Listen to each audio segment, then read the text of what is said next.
கர்த்தருடைய பரிசுத்த நாமத்திற்கு ஸ்தோத்திரம். இன்றைய நாளின் தியானத்திற்கென்று தெரிந்து கொள்ளப்பட்ட வேத வசனம் ஏசாயா தீர்க்கதரிசியின் புத்தகம் 51 அதிகாரம் முதல் வசனம். ஏசாயா 51:1. நீதியை பின்பற்றி கர்த்தரை தேடுகிற நீங்கள் எனக்கு செவி கொடுங்கள். நீங்கள் வெட்டி எடுக்கப்பட்ட கன்மலையையும் நீங்கள் தோண்டி எடுக்கப்பட்ட துறவின் குழியையும் நோக்கி பாருங்கள். ஆமென்.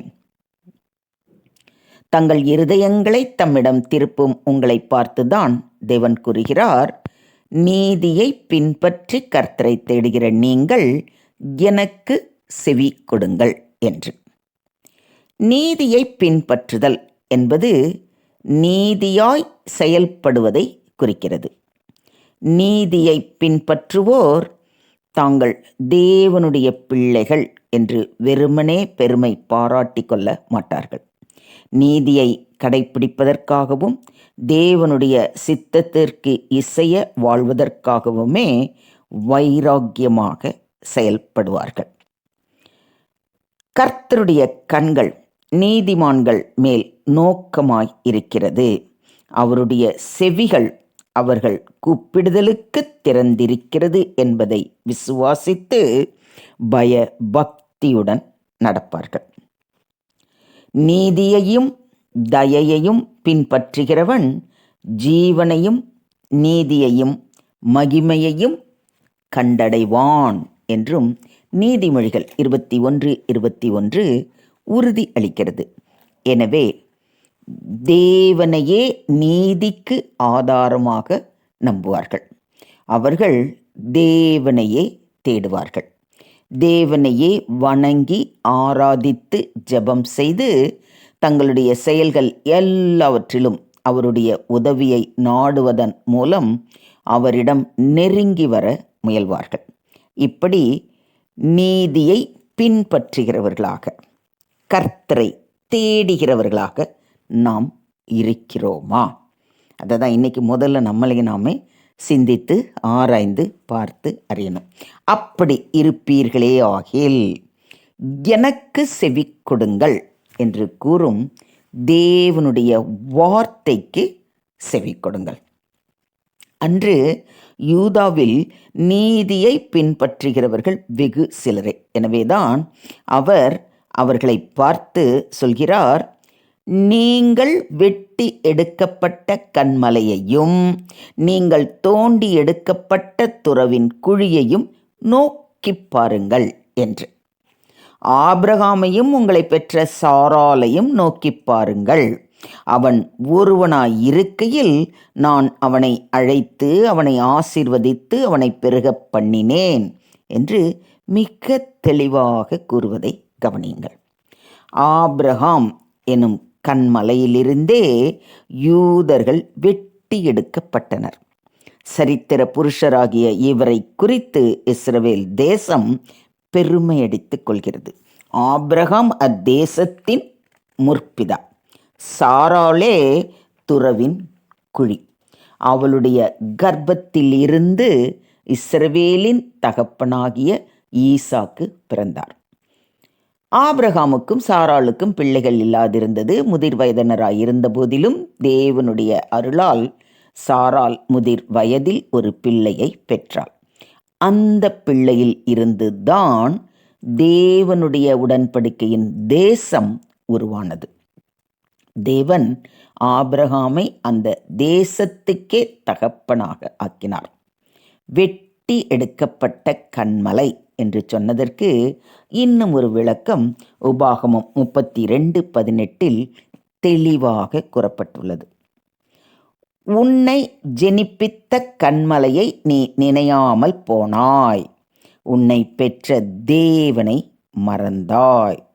இந்த வசனத்தில் நம்முடைய தேவாதி தேவனே கன்மலை என்றும் அவரே நம்மை ஜெனிப்பித்தவர், அவரே நம்மை பெற்றவர் என்றும் மிக தெளிவாக குறிப்பிடப்பட்டு உள்ளது. அவர் கன்மலை, அவர் கிரியை உத்தமமானது. அவர் வழிகள் எல்லாம் நியாயம். அவர் நியாயக்கேடில்லாத சத்தியமுள்ள தேவன். அவர் நீதியும் செம்மையும் ஆனவர் என்று மிக தெளிவாக உபாகமம் 32:4 வாசிக்கிறோம். கர்த்தர் என் கன்மலை, என் கோட்டையும் என் இரட்சகரும் ஆனவர் என்று தாவீது விசுவாச அறிக்கையிடுவதை சாமுவேலின் 2ஆம் புத்தகத்தில் வாசிக்கிறோம்.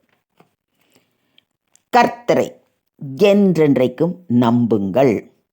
கர்த்தராகிய யெகோவா நித்திய கன்மலையாய் இருக்கிறார் என்று ஏசாயா தீர்க்கதரிசி கூறுவதை 26ஆம் அதிகாரம் 4ஆம் வசனத்தில் வாசிக்கிறோம். எல்லோரும் ஒரே ஞானபானத்தை குடித்தார்கள். எப்படியெனில் அவர்களோடே கூட சென்ற ஞான கன்மலையின் தண்ணீரை குடித்தார்கள். அந்த கன்மலை கிறிஸ்துவே என்று அப்போஸ்தலனாகிய பவுலும் கொரிந்தியருக்கு எழுதின 1ஆம் நிருபத்தில் மிக தெளிவாக கூறி உள்ளார். செவி கொடுங்கள் என்று தேவன் அழைப்பது அவருடைய வார்த்தையை வெறுமனே கேட்க வேண்டும் என்று அர்த்தப்படுத்துவது இல்லை. கேட்பதின்படி நடக்க வேண்டும் என்கிற எண்ணத்தோடு உன்னிப்பாக கேட்பதையே அர்த்தப்படுத்துகிறது. ஆலோசனை, நீதி, இரட்சிப்பு ஆகிய அனைத்திற்கும் பிறப்பிடம் தேவனே என்பதை நாம் புரிந்து கொள்ள வேண்டும். ஆன்மீக அறிவொளியின் ஊற்று மூலம் அவர் ஒருவரே. மனித குலத்தின் மகா நியாயாதிபதியும் அவரே. இதை நம்ம தெளிவாக புரிந்து கொள்ள வேண்டும். இங்கே ஏற்கனவே நல்லா புரிஞ்சிருப்பீங்கன்னு நினைக்கிறேன். இருந்தாலும் இன்றைய தியான வசனத்தில் சொன்னப்பட்டபடி அவர் என்ன சொல்கிறாரு? நீதியை பின்பற்றி கர்த்தரை தேடுகிற நீங்கள், அண்டர்லைன் உங்களை தான், எனக்கு செவி கொடுங்கள். இது கட்டளை. எனக்கு செவி கொடுங்கள் அப்படின்னு சொல்லிட்டாருன்னா வெறுமனே காதில் கேட்டுக்கிறது இல்லை. கேட்டதை கேட்டபடி புரிந்து அறிந்து அதன்படி நடக்க வேண்டும். செயல்பாடு அங்கே இருக்கணும். அதுதான் ரொம்ப ரொம்ப முக்கியம். ஸோ என்ன பண்ணலாம்? இப்பயே அவருடைய சமூகம் அமருவோமா? நீதியை பின்பற்றி கர்த்தரை தேடுகிற நாம் கன்மலையாகிய தேவனை, கர்த்தரையே நோக்கி பார்ப்போம். அணு தினமும் அவர் சமூகம் அமர்ந்து அவரது வார்த்தைகளை வாசித்து தியானித்து, என் கன்மலையும் என் மீட்பருமாகிய கர்த்தாவே, என் வாயின் வார்த்தைகளும் என் இருதயத்தின் தியானமும் உமது சமூகத்தில் பிரீதியாய் இருப்பதாக. என் கன்மலையும் என் கோட்டையும் நீரே. உமது நாமத்தின் நிமித்தம் எனக்கு வழிகாட்டி என்னை நடத்தி அருளும் என்று நம்மை முற்றிலுமாக அவர் கரத்தில் ஒப்புக் கொடுப்போம். அவரே நம்மை ஆசீர்வதித்து வழி நடத்துவாராக. தேவனுக்கே மகிமை உண்டாவதாக. ஆமென், ஆமென், ஆமென்.